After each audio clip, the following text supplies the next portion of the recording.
ஒரு குட்டி கதை மாதிரி ஒரு ஆட்டோக்காரர் ஒரு கர்ப்பிணி பெண்ணை ஆட்டோல ஏத்திக்கிட்டு ஹாஸ்பிட்டலுக்கு போறாங்க. பெரிய மழை பெஞ்சுக்கிட்டு இருக்கு. அப்ப அவர்கிட்ட இருந்த அந்த கொடைய அந்த கர்ப்பிணி பெண்ணை கிட்ட கொடுத்துட்டு இதை எடுத்துக்கிட்டு போமா அப்படின்னு சொல்றாங்க. அப்ப அந்த பொண்ணு சொல்றாங்க, ஆனா இது எப்படி நான் உங்ககிட்ட நான் திருப்பி கொடுக்கறது?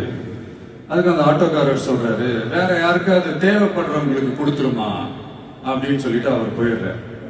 அந்த கர்ப்பிணி பெண் அந்த கொடையை எடுத்துக்கிட்டு ஹாஸ்பிட்டல் வாசலுக்குள்ள போகும்போது அந்த வாசல்ல ஒரு பெரியவர் மழைக்கு பயந்துக்கிட்டு அப்படியே கை கட்டிக்கிட்டு நின்றுட்டு இருக்கிறாரு. அந்த கர்ப்பிணி பெண் அந்த கொடைய அந்த பெரியவர்கிட்ட கொடுத்து, ஐயா இதை எடுத்துட்டு போங்க ஐயா அப்படின்னு சொல்றாங்க. அதுக்கு அந்த பெரியவர் இதே மாதிரி கேட்கிறாரு, அம்மா நீங்க யாருன்னு எனக்கு தெரியாது, எப்படிமா இந்த கொடையை நான் திருப்பி உங்ககிட்ட கொடுக்கறது?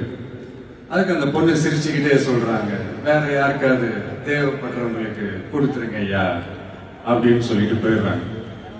உடனே அந்த பெரியவர் கொடையை எடுத்துக்கிட்டு பஸ் ஸ்டாப்புக்கு வராரு. பஸ் வருது, ஏறி போகும்போது அங்க பாக்குறாங்க ஒரு பூக்கார அம்மா பூவை வச்சுக்கிட்டு ஒரு அட்டையை இப்படி மழைக்காக பிடிச்சிக்கிட்டு உட்கார்ந்துட்டு இருக்கிறாங்க.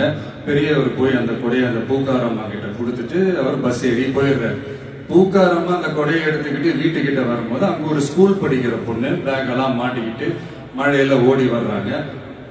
அவங்க போய் அந்த ஸ்கூல் பொண்ணு கிட்ட கொடையை கொடுத்துட்டு, மழையில நனையாதம்மா இதை எடுத்துக்கிட்டு போங்க அப்படின்னு சொல்றாங்க. அந்த பொண்ணு தேங்க்ஸ் அப்படின்னு சொல்லிட்டு வீட்டுக்கிட்ட வரும்போது அந்த பொண்ணோட அப்பா பதட்டத்தோட வாசல்ல நின்றுட்டு இருக்கிறாரு. பொண்ணு மழையில நனைஞ்சுக்கிட்டு வரணுமே அப்படின்ட்டு.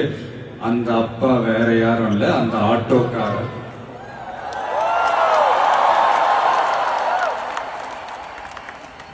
அந்த குடை அவர் கொடுத்த குடை. So the moral of the story is,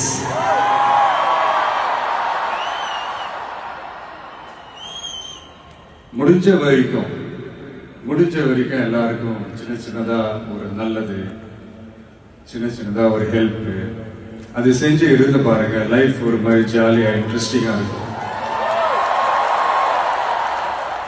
ஒரு ஃபேமஸ்